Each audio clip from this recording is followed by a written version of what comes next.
स्वर्गीय चिरंजी लालजी पहाड़िया की पुण्य स्मृति में श्री राजकुमार चंदा यशोधर पहाड़िया परिवार, ब्यावर, राजस्थान।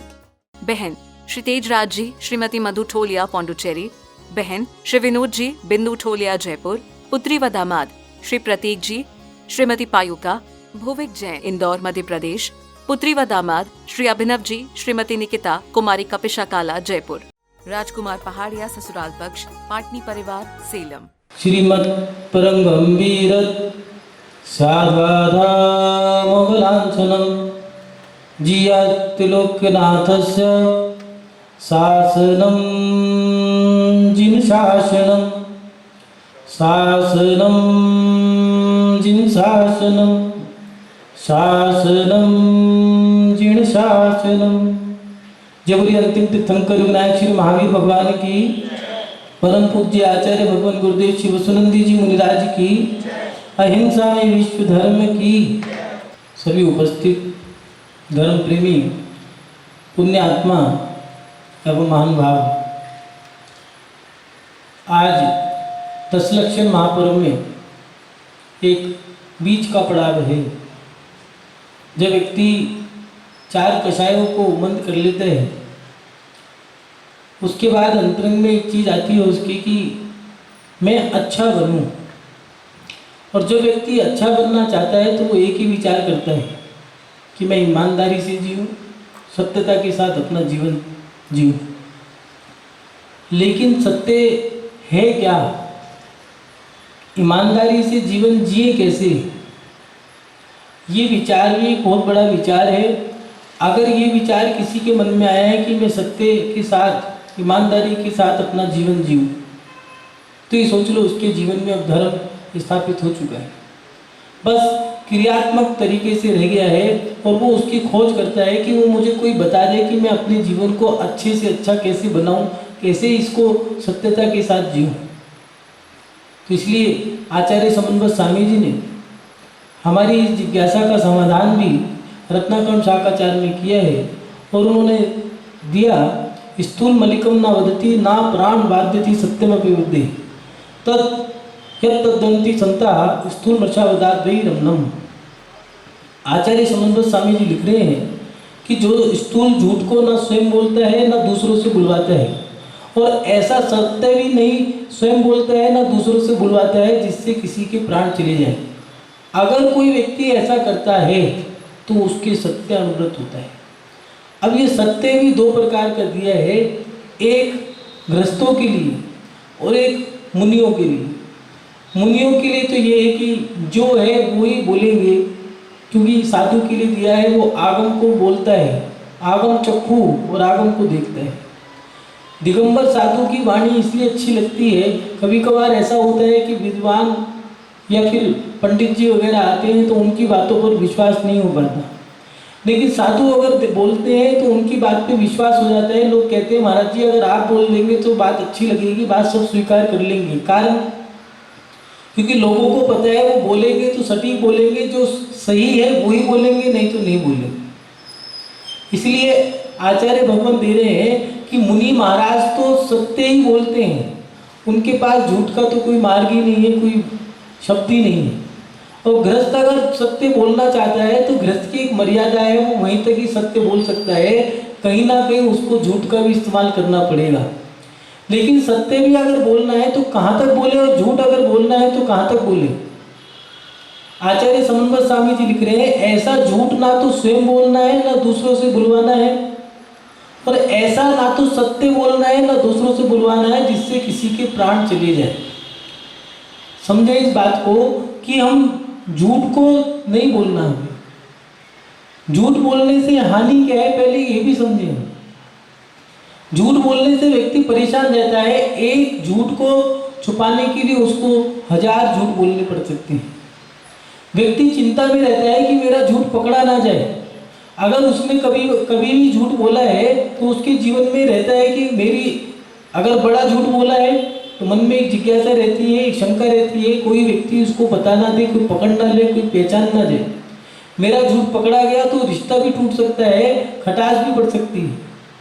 इसलिए झूठ बोलने से व्यक्ति दुखी रहता है, परेशान रहता है। और कुछ लोगों को आदत होती है झूठ बोलने की। एक व्यक्ति था और उसका कहीं भी उसे नौकरी नहीं मिल रही थी। उसका ये मन था कि मुझे नौकरी अच्छे से मिल जाए, और एक सेठ जी के यहाँ गया और सेठ जी से कहा कि सेठ जी मुझे नौकरी पे रख लो। सेठ जी ने कहा क्या लोगे? तो उस व्यक्ति ने कहा आप जो दोगे वो ले लूँगा, आप तो मुझे बस नौकरी पे रख लो, पेट भरना है, गुजारा करना है, कहीं भी मुझे पैसा नहीं मिलता कमाने को, आप जैसे भी रखोगे मैं रहने को तैयार हूँ। सेठ जी ने पूछा कोई नशा करते हो, शराब जुआ इत्यादि कोई बुरी संगत हो? कहने लगा नहीं सेठ जी, कोई नशा नहीं करता हूँ, कोई जुआ सट्टा कुछ नहीं करता हूँ, कोई लड़की वगैरह नहीं, किसी लड़की से मेरा कोई रिश्ता नहीं है, कोई संपर्क नहीं है, कोई मेरे में बुरी आदत नहीं है, आप तो जैसा रखना चाहोगे मैं वैसे रह लूँगा। ठीक है, सेठ जी ने उसे नौकरी पे रख लिया और कहा कि तुम इस तारीख से आ जाना।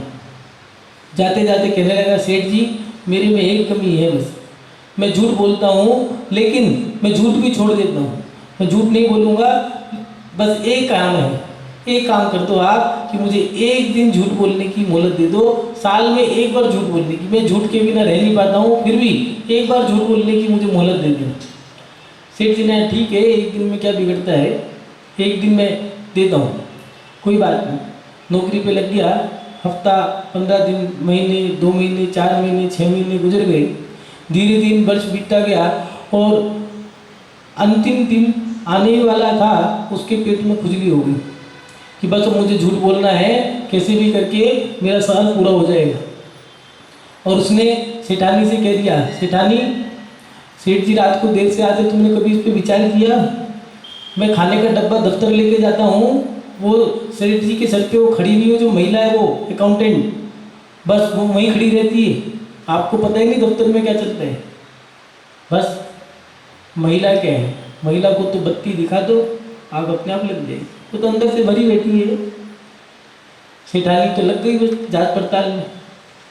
इधर सेठ जी के पास गया और सेठ जी से कहने लगा सेठ जी आप रात 12 बजे तक इतना काम करते हो, इतनी मेहनत करते हो, दफ्तर में रहते हो, सबके लिए कमाते हो, घर पे पता भी है सेठानी क्या करती है?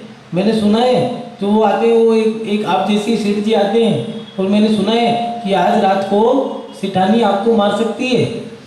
और फिर क्या था, सेठ जी घर पहुँचे, रात को सेठानी किसी काम से गई रसोई में, और रसोई में से बाहर आई तो सेठ जी ने सोचा ये मेरे को आज मारेगी, काट डालना है, तो मुझे काट देगी आज, चाकू से मार देगी। सेठ जी ने उसे पकड़ लिया रसोई में जाकर के कि देख मैं तेरी चोरी पकड़ी गई, मैंने पकड़ लिया तुझे, तू मुझे मारेगी, मैं जानता हूँ, मुझे सब कुछ बता दिया उस नौकर ने तो मुझे ही बताया, मैं भी जानती हूँ, ऊपर कटी के पर उसके परों में लगे रहो।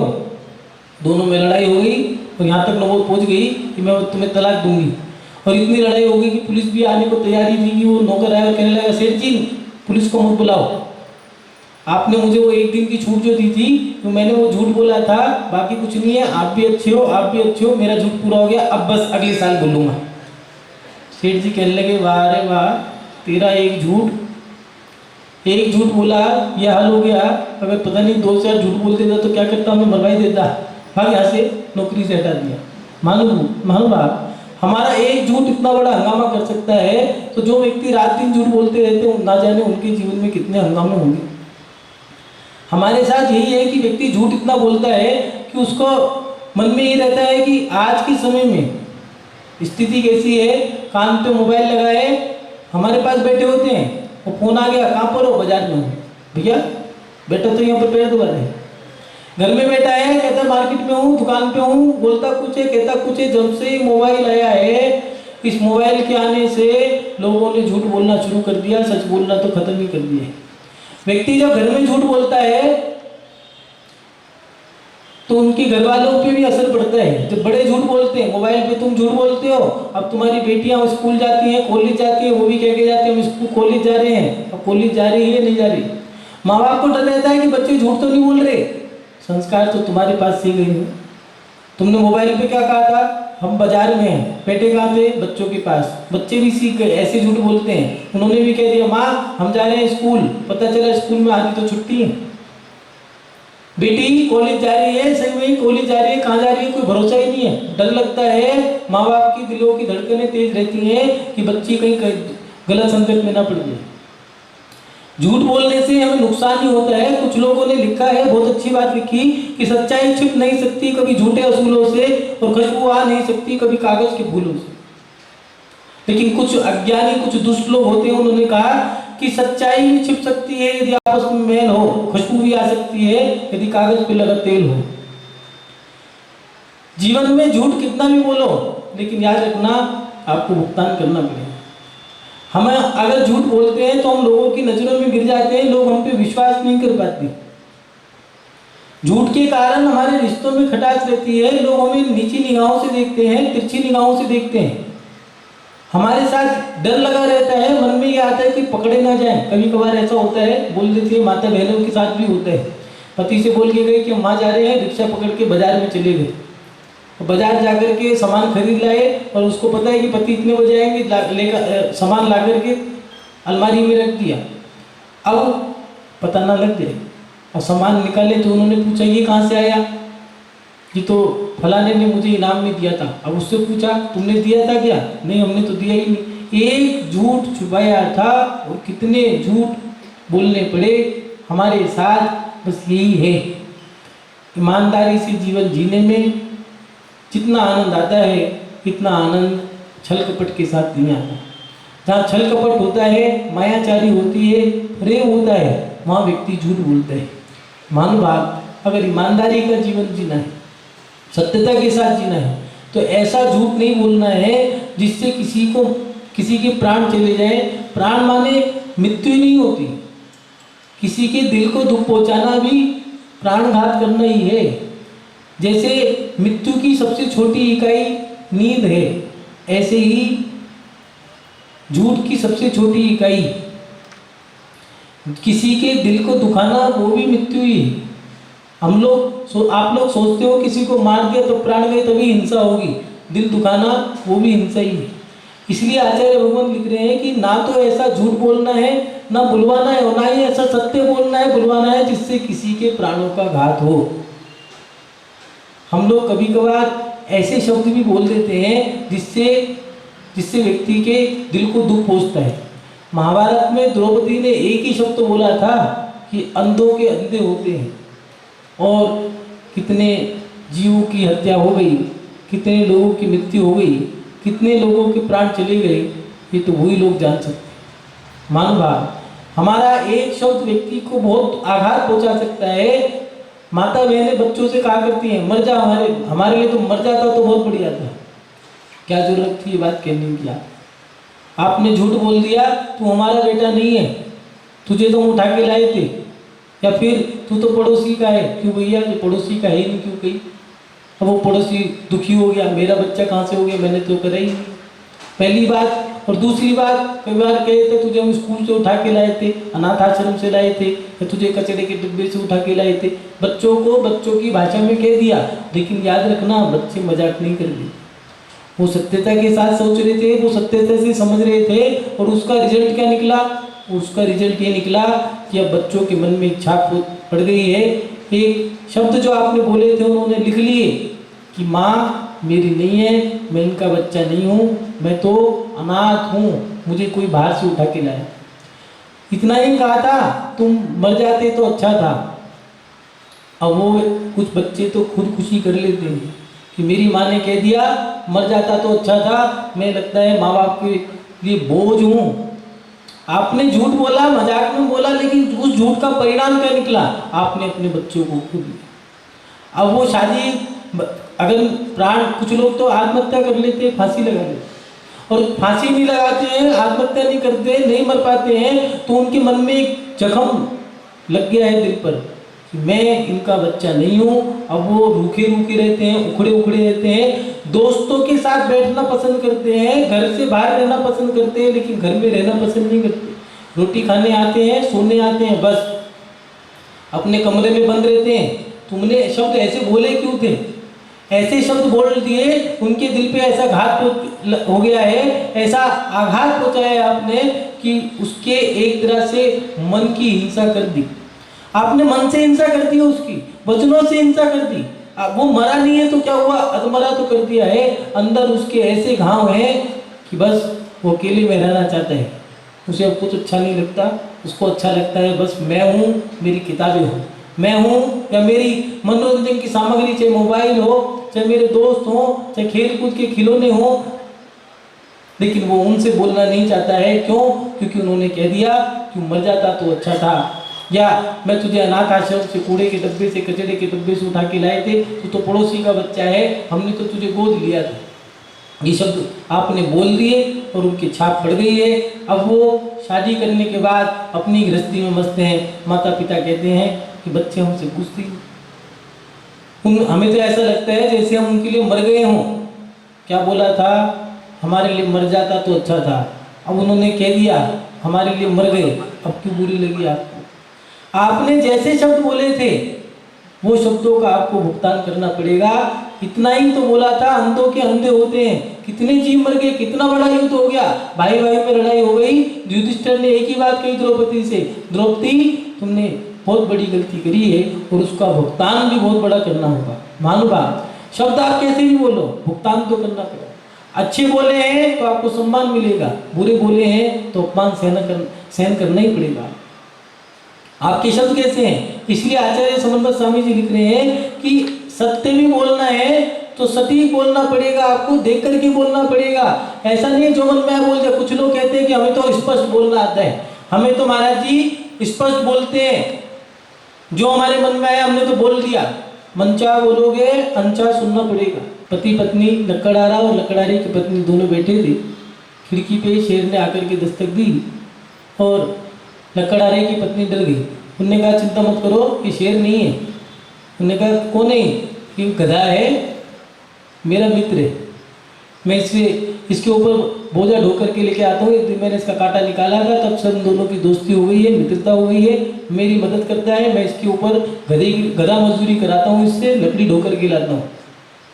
शेर ने ये बात सुन ली, वो चला गया और जाकर के जो लकड़हारा लकड़ी काटने के लिए पहुँचा और वहाँ पहुँच करके शेर ने उस लकड़हारे को उससे कुल्हाड़ी छीन ली और कुल्हाड़ी लेकर के उससे कहा कि ये लो, ये मेरे पैर में मार दो।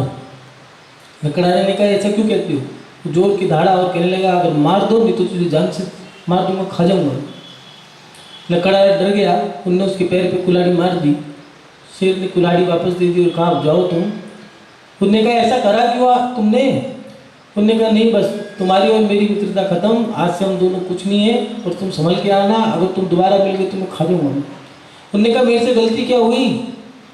शेर ने कहा उस दिन तुमने जो घाव मेरा ठीक किया था, कांटा निकाला था, मैंने उसे सहन कर लिया और उसके बदले में तुमने जो मेरे ऊपर उपकार किया था, मैं उस उपकार के बदले में तुम्हारी मदद किया करता था। तुमने मेरे से मित्रता कर ली, मित्रता के नाते, एक रिश्ते के नाते मैं तुम्हारी शादी में आया था, लेकिन तुमने जो मुझे गधा कहा उस समय, मुझे ये तुमसे उम्मीद नहीं थी। तुमने वो कांटा निकाल के घाव ठीक कर दिया, कोई बात नहीं, और कुल्हाड़ी मार करके मेरा पैर काट दिया, इसका जख्म मेरे को दुख नहीं दे रहा है, इतना दर्द नहीं हो रहा, लेकिन तुमने जो मुझे गधा कहा था वो मेरे दिल पे चुभा है, वो मेरे घाव लग गया है, वो ये घाव उसके आगे छोटा है, फीका है। महानुभाव, गोली से बोली बुरी जो दिल में लग जाए, गोली तो सहले मनुष्य बोली से ही न जाए। आदमी अगर गोली मार दे वो तो सहन कर लेता है, लेकिन बोली के घाव जिंदगी भर घाव देते हैं, जख्म देते हैं। कभी कभार ऐसे शब्द बोल दिए जाते हैं, वो शब्द कांटे की तरह चुभते हैं। पति पत्नी में, माता पुत्र में, पिता पुत्र में कभी कभार कहा सुनी हो जाती है, कोई बात नहीं, बर्तन है खटक जाते हैं, कोई बात नहीं, लेकिन शब्दों का ध्यान रखो। कभी कभार शब्द ऐसे निकल जाते हैं। बेटे ने पिता से लड़ाई झगड़े में इतना कह दिया कि तुम मर जाते तो अच्छा था। पिता ने कहा कि ठीक है, वो कुछ नहीं बोला और चला गया। अकेले में रह करके रोने लगा कि नाजों से पाला था, अब क्या करूं। जिसको नाजों से पाला था, सोचा था बुढ़ापे की लाठी का सहारा है, अब कहाँ जाऊं, घर में मन नहीं लगता है। उसने कहा ठीक है बेटा, मैं तेरे लिए मर गया। कई लोग संन्यास धारण कर लेते हैं, कुछ वो लोग वृद्धाश्रम में चले जाते। महानुभाव, शब्दों की भी एक मर्यादा है। शब्दों का ही इस्तेमाल है, शब्दों का ही हेर फेर है। अगर चाहे तो हम शब्दों को कैसे इस्तेमाल कर सकते हैं, चाहे तो उन शब्दों से हम भक्ति कर सकते हैं, चाहे तो उन शब्दों से हम अजान पढ़ सकते हैं, चाहे तो उन शब्दों से हम भक्ति पूजा पाठ कर सकते हैं, और चाहे तो हम शब्दों से लड़ाई भी कर सकते हैं, झगड़ा भी कर सकते हैं। शब्दों से ही व्यक्ति के प्राण लिए जा सकते हैं। कुछ लोगों को ऐसे शब्द बोल दिए जाते हैं जिससे उनके सदमा लग जाते हैं। सदमा लगने का कारण क्या है? उसको वो शब्द ऐसे चुभ गए हैं, समय बीत जाता है, देखिए वो शब्दों के घाव नहीं भर पाते।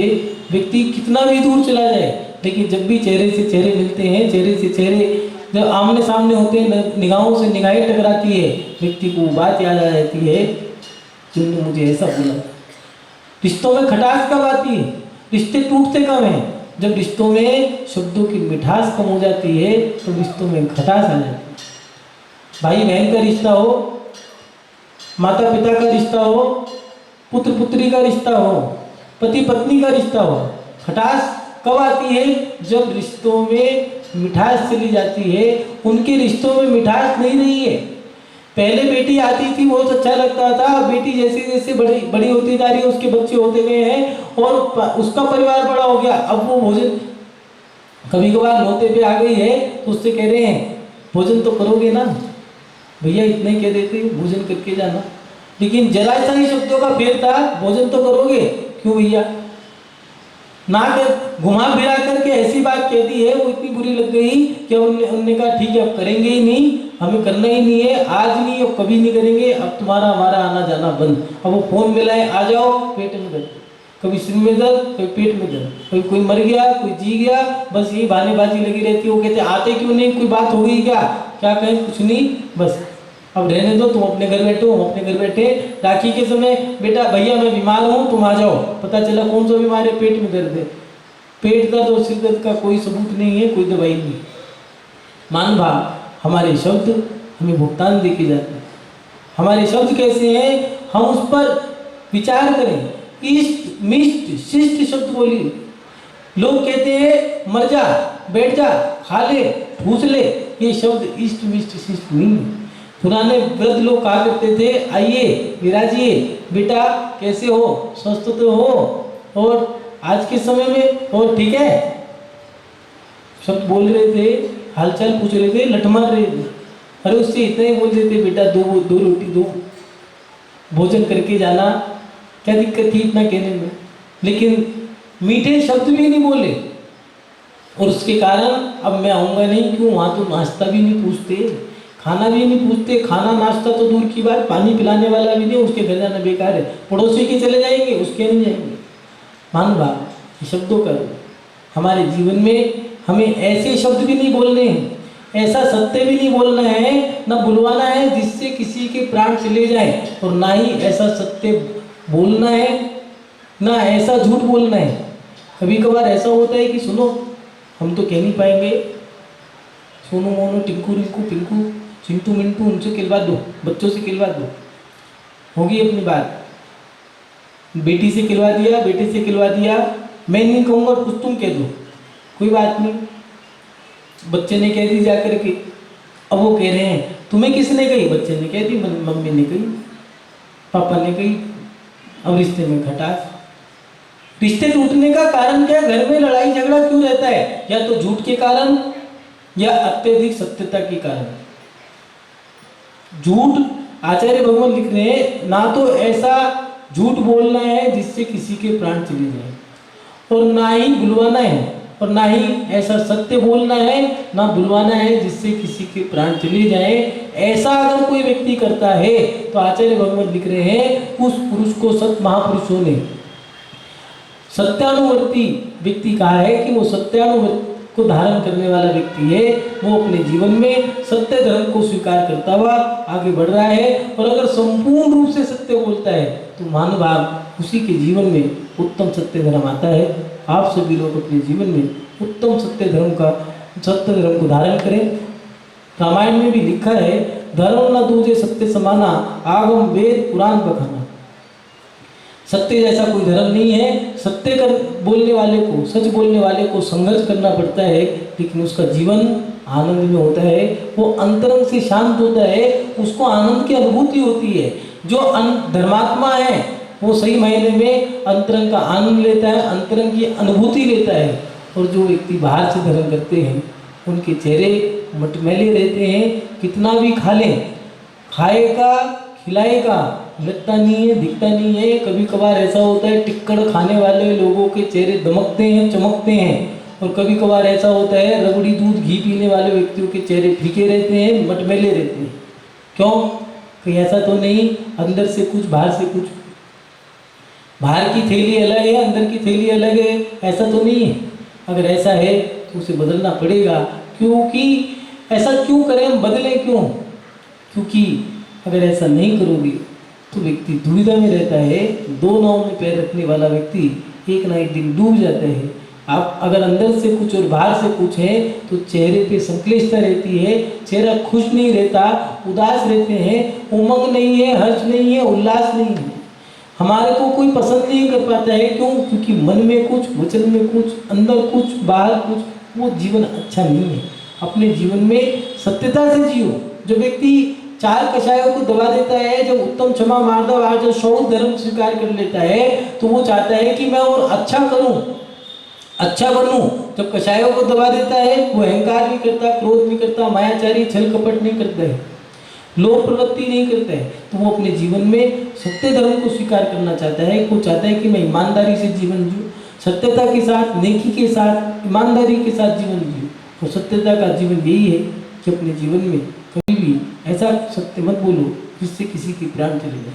ना ही बोलना है, ना बुलवाना है, और ना ही ऐसा सत्य बोलना है जिससे किसी के प्राण चले जाएं। अपने जीवन में ये स्पष्टवादी, ये बनना खत्म करें।